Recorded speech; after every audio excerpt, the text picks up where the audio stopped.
This is the Aftermarket Radio Network.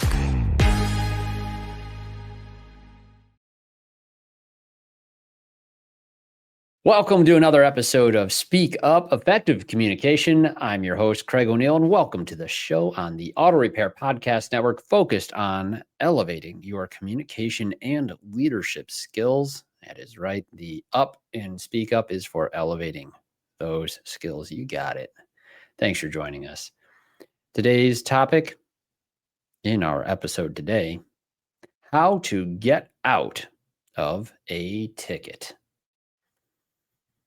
This is not going to be a bait and switch on you here, but this is not just about speeding tickets. If that's what you're thinking, you're going to hear about that because that's the main reason I wanted to talk on this topic today. It is not what influenced this episode. Just to be clear, I have not been pulled over recently. More recently, I've been dealing with a technical issue related to a phone that is melting down, an iPhone with a battery issue.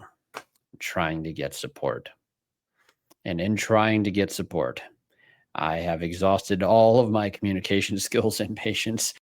So what I've learned, though, is that a book came to mind. While I was sitting on hold, unfortunately, I was thinking back to this book that I read back when I was 17 or 18 about how to get out of a speeding ticket. The book was written by a police officer. And honestly, I think some of the principles apply to getting what you want out of a support ticket too. And so this is kind of why I wanted to talk about it on the podcast. Like, oh man, yeah, no, the way we communicate in these scenarios can often be really poor and it can have devastating consequences to the outcomes for us personally or our finances. So with that, I want to also tell you, we have a word of the day, and the word of the day today is umbrage. Umbrage is the word of the day, and I will tell you the definition of that word after we hear a word from our sponsors who make this show possible. Looking to take your shop to the next level of quality service, team culture, and overall profitability? At the Institute, we provide personalized coaching that aligns with your goals of financial stability, excellent customer service, and employee satisfaction. Our priority is helping you establish significant and sustainable progress. We work with you to create strategies that reduce the stress of running your business, improve your quality and performance, and optimize your profitability. Experience the benefits of professional coaching by visiting wearetheinstitute.com/business-assessment. Hey friends, as you know, I'm a proud member of the AutoFlow team, and let me tell you, we've changed how business is done for auto shops everywhere. We support your client experience before, during, and after the work is done. Imagine this: timely updates sent directly to your clients, branded digital vehicle inspections, and seamless communication from start to finish. That's why shops love AutoFlow. And hey, with those 5-star reviews rolling in, you'll wonder how you ever managed without us. Take an important next step and take your auto shop to the next level. Visit www.autoflow.com. Get on board with an AutoFlow trial. Want to see your auto repair shop thrive? Are you looking to drive more customers to your auto repair shop? Let ShopDog Marketing be your guide. Our customer-first approach, combined with AI-driven creative content, ensures top rankings. Dominate mobile first and voice search with our specialized expertise. Reach out to ShopDog Marketing today and start growing your business. Don't miss out on this chance to boost your business. Visit shopdogmarketing.com. Inbound has exclusively served independent auto repair shops with expert communication solutions for years. Our robust VoIP platform ensures you stay connected while our industry-leading AI analytics take your business to the next level. We provide the tools you need to understand your customers and optimize every interaction. Choose Inbound for proven expertise and unmatched innovation. Visit callinbound.com and discover the difference we can make. Credit card surcharging sounds effective, but is the single most damaging action to your shop in the last decade. If you're surcharging, you're tarnishing your reputation and losing customers as we speak. Express is the only 0% fee option to surcharging that your customers already know how to use. No tricks, no hidden fees, Just a smarter way for auto shops to keep what's yours and do right by your customers. Book a free consultation with Express today by visiting myexpress.io and see how the most successful shops in the country are flipping the script on credit card processors. Hey, we're back in the word of the day. Today, as promised, we have a definition for you. It is umbrage. Umbrage is a noun, and it means a feeling of pique or resentment at some often fancied slight or insult. And it's a weird definition for that word, but that's straight from Webster. I'll summarize that. It means taking offense. So someone taking umbrage at a speaker's remarks is someone who is taking offense at the speaker's remarks. All right. Another cool definition, though, and this one's from my artist wife, umbrage can refer to shady branches or foliage. And if you think umbrella is related to this, that is a major part of the root word there. It's one of the few ums we'll use on this show. There you go. No, umbrage is a great word for this topic because, hey, in certain circumstances, it's very easy to take offense. And I'm going to go back to that book that I read when I was a teenager driving. Parents really probably worried about seeing that book sitting on a table. Oh, my goodness. I was not a speed demon. My brother was the one that got more into trouble with speeding tickets. I did get a few in my life. They were always in a low speed limit zone. And I will say this, each time, thanks in part to that book, I got off better than I deserved. So the thing is, I also do have law enforcement in my family, 2 uncles, one on each side of the family, my wife's side and the O'Neill side of my family. And also one of my cousins served as an officer. And I know plenty of others who have. The book was funny, and it was written to be kind of as tongue-in-cheek as well as kind of factual. I don't remember the exact title or the author. I did look for it, folks. If I find it, I will let you know. If anyone else knows which one it was, please also let me know. I was reading this. It was just around 99, early aughts, somewhere in that time period. The book had a few simple lessons for how to engage a police officer. And again, tongue in cheek a little bit. The primary advice I thought was really decent and applies to almost every human being in any career field. The chief way to get out of the ticket, according to the author of the book, was to boost their ego and lower their fear. Boost the ego of the officer and lower his fear. Now, that's said a funny way, but what I think he's actually meaning is very, very fair. That is, show them respect, the respect they are deserved, and reduce their fear. It needs no actual euphemisms in that regard. I think that's really fair. I'll translate it a little bit further. Show respect for what their perspective of any certain circumstance is. You got to remember, every human being you're working with, especially law enforcement, chief thing they want isn't to ruin your day, by the way. The chief thing they want is go home to their families. And it's a scary world out there. There is evidence of that in pretty much any time you turn on the news. So boosting ego, showing respect, what does that look like in terms of communication? I think that this is the crux of the whole scenario, whether you are dealing with a police officer or you're dealing with a member of a support team for a large faceless organization like Apple. The human beings are still the human beings, and they're there to help you. They are there to help you. Even the police officers, they're pulling you over for going too fast, by the way, they're there to help you. Not injure someone or do anything stupid that's going to affect the safety of the society around you. Yeah, it's a more responsible perspective, isn't it? Rather than looking at it as them being an inconvenience and somebody out to get you, although they have to do patrol and probably do have fun some days. It is a scary part of the job as well. People do not typically show a great deal of respect in many cases, and it does lead to all kinds of problem. I'll tell you this, when I was pulled over once, I was late for work one day. I overslept, was really frustrated. It's a cold morning, but man, I was zipping through the usual traffic. I found some good openings and was just trying to get through that light at the end of this street to get on to the next, the one that takes like 5 minutes if I get it red. And so frustrating. Man, I got it green, but I had to hurry to get there. And right after I'd made that turn, I saw someone else go through that light. I don't think it was green when he went through, but he had flashy lights to help him. And he was on me heading my way, and I knew it was me he was after. So I wasted no time slowing down long before he had even had to catch up to me, and pulled right off with him behind me down one of the side streets off the busier road, which itself is a deliberate move on my part, by the way. It is very dangerous for the police officers to be standing on a busy road. I would say every single time you have the opportunity to get off the road or into a parking lot or some other thing, I always take it. I really don't understand why some people literally just stop on the busy streets that they're on sometimes if there's another option, unless their car is broken down. Officer walks up to the car. Of course, I've got my window down a little bit already. I have that light on, the dome light in my car. It's a dark morning, cold morning in Michigan when this happened. Hands are on the steering wheel.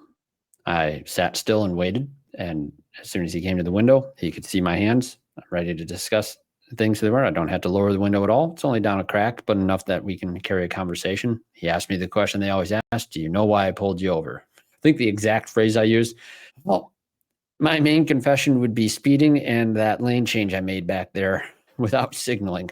I'm sorry. And it's like, yep. You know how fast you were going?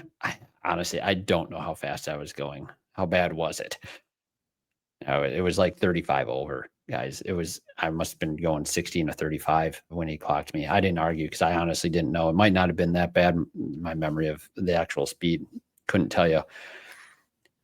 Bottom line, everything went super normal in that he asked for the license registration. I said, okay, I'll grab that for you. It's in my glove box. I'm going to reach in my glove box. I said, okay. I pull it out and I hand that to him. Kept one hand on the steering wheel the whole time I was doing that. Look, some of the things that you can do to just try to lower the anxiety that they also have going into a circumstance of looking into a car, I think is really important. And I think it served me well there, and just being really candid with the officer and very concise and efficient with the communication that we had. I got off easy on that one with only 10 over on that ticket. It was still frustrating. And yes, I was even more late for work with, oh gosh, I don't even know. It was probably over $200 ticket still. It beats me. Can't remember. This is a while ago.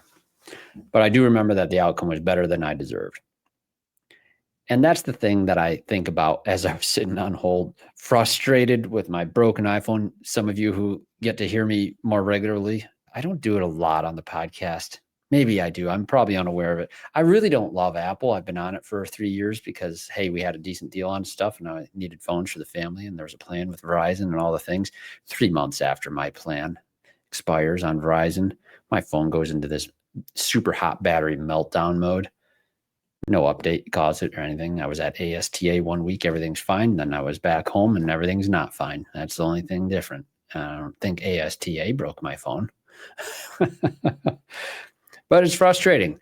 Phone's free and clear, off plan, off contract now, and everything else. I'm ready to switch to a different carrier and all these things. And now I got this problem. And boy, my conspiracy theory mindset could really just go on this planned obsolescence stuff. I could really do that. But I'll be darned if I didn't have some really decent support staff giving me a hand. And this is where it really kind of resonated with me. Fortunately, I was thinking about all this while I was on hold at one point, and the person trying to help was really sincerely trying to help. This is when I started making the connection to how I dealt with the police officers. What I want out of this, I don't even know what Apple can give me in this scenario. I have a problem. And by the way, I did go to the Apple store first before I was on the phone with Apple. That was hard for me. I'll be honest. The Apple store is very, very hard for me. I don't go in there on purpose. I actually walked by it before I walked in it on purpose too, because it was just like, oh, I don't want to go in there at all. It was 10:30 in the morning when I made it over there to try to fix this problem. And the store was already busy, and there was a 30-minute wait for all the people oogling at all these new shiny Apple products. It just felt like such a strange environment to sit in when you're not an enthusiast and you're just in that store with a problem. Oh, brother. And of course, their solution was a $200 trade-in and trying to go to the 17, which I politely declined because my phone passed all the hardware tests. It was terrible. So they thought there was a software issue. And so, all right, they suggested I call the support people, and I will go do that from home, no problem. And the support people, they had a plan. They actually had a plan, and we went through a bunch of steps, and it was super frustrating and time consuming and everything else.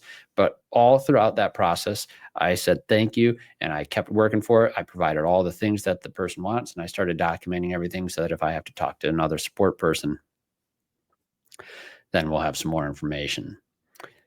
Well, I would love to tell you that the Apple story absolutely worked. I'll tell you this, though, it didn't. There was no support, and it's the same deal that the store was trying to give me. But I was thinking a lot about how I interact with support people during this time. There were some other support encounters that I had with a different company that I was switching to from my phone carrier, and they were wonderful. The chat was absolutely great. And talking with people in those chats online, or be it on the phone or whatever, it feels really good right now when you actually have a person. And I'm going to say this too, when you're dealing with support from overseas, show those folks some love. Those jobs are in serious jeopardy these days as AI assistants come online. And I get it. We've all been frustrated talking through accents and other things in many cases. But wow, when those jobs go away, that's a major impact to some developing countries around the world. And I'm not looking forward to the actual outcome of that for those regions at all. And so expressing thanks and gratitude to the individuals that you're there goes a real long way. You can actually hear and see, even if they can't help you, their desire is there, and they appreciate the kindness and the considerate behavior when you're engaging with them from a position of respecting what they're there to do, showing them respect for their position that I'm thankful that they have.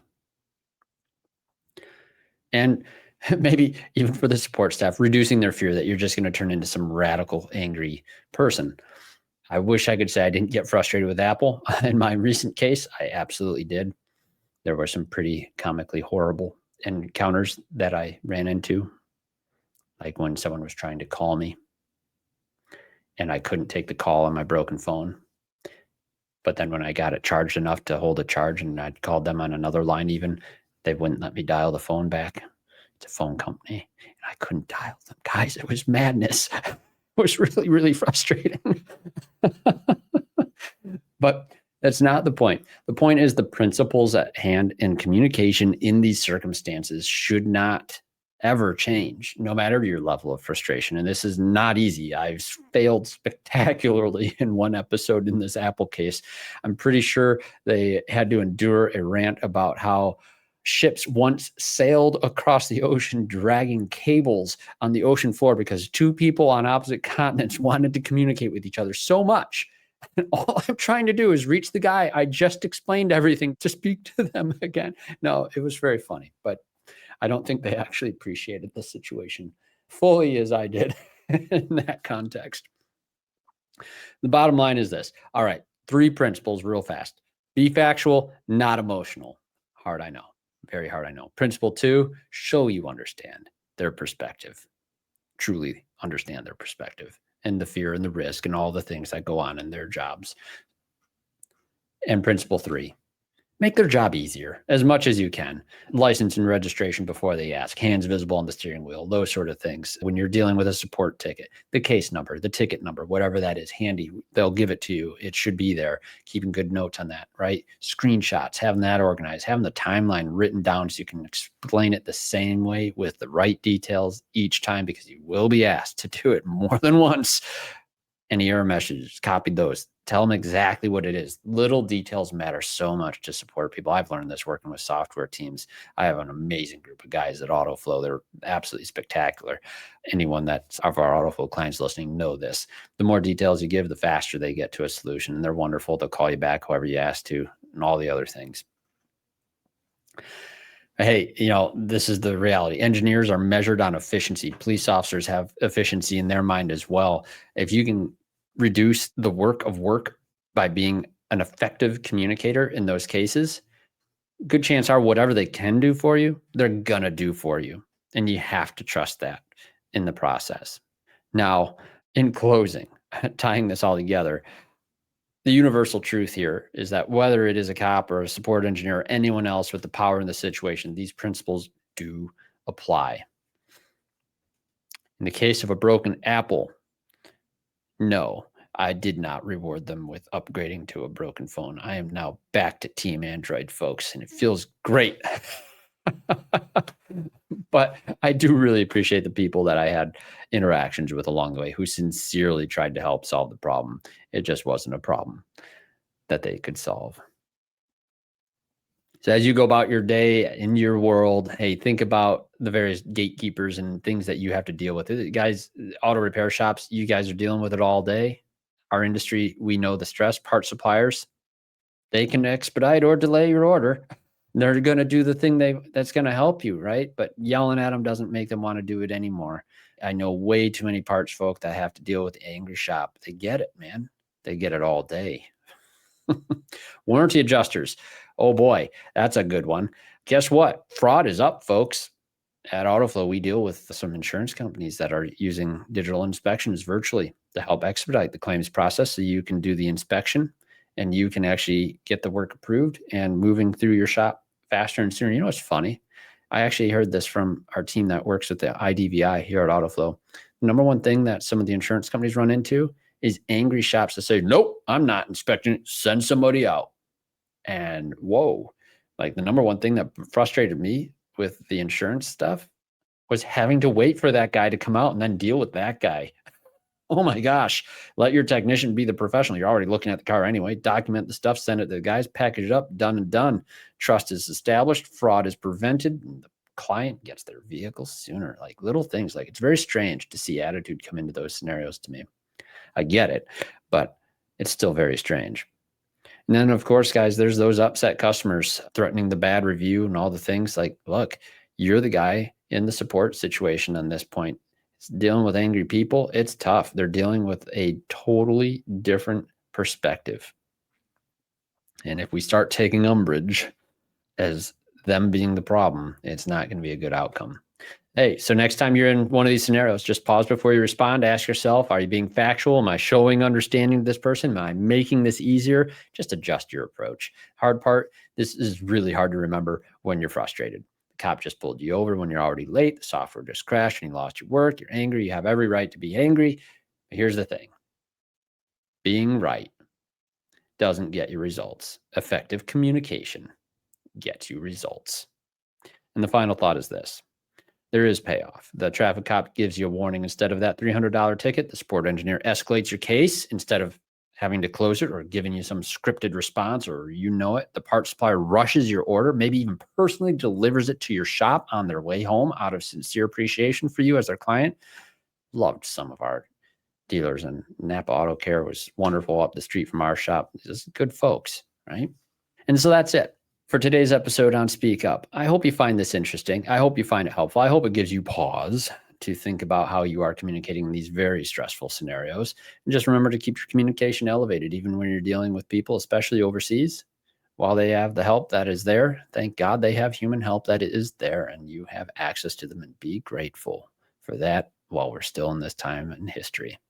So, hey, if you have a topic you're interested in hearing about or speaking about yourself, please reach out to me here on the show. Speak up at craigoneil.net. O'Neill is Oneil, 2 L's, folks. As Grandpa always says, because there's no shame in the family history. Sorry to you O'Neills with 1 L. And do please remember, listen to the other shows on the Aftermarket Radio Network, now becoming the Auto Repair Podcast Network, with our new app that you can download on Apple or the Google Play Store, which is where I'm going to go. Listen up to Remarkable Results Radio with Carm Capriato, Diagnosing the Aftermarket A through Z with Matt Fonslow, Business by the Numbers with Hunt Demarest, the Auto Repair Marketing Podcast with Brian and Kim Walker, and the Weekly Blitz with Coach Chris Cotton. And once again, thank you so much to our sponsors, the Institute for Automotive Business Excellence, AutoFlow, Shop Dog Marketing, Inbound, and Express. Man, I have great sponsors. I actually had a chance to sit and talk with a couple people. I had a really great conversation at ASTA with Chris Leonard from Inbound, and we were actually talking about cell phone carriers, and I'll be darned, I did switch carriers on his advice. And if you want to reach out to me and find out which carrier I'm using now, it is saving me gobs of money, speakup@craigoneal.net. I will tell you. I might even give you a referral link that could make me some money back. And I appreciate that. Had to get a new phone I didn't want. No, but thank you so much. We have some of the best people in our industry, best people I get to work with on a day-to-day basis. I hope you enjoyed this episode. Thank you for joining us. Now get out there, listen up, speak up, and don't take umbrage when things aren't going your way. You've been listening to Speak Up, Effective Communication with Craig O'Neill on the Aftermarket Radio Network. Follow Craig on your favorite podcast listening app and on his YouTube channel. Let him know what you'd like him to speak up about. Craig is all for advancing the automotive service aftermarket.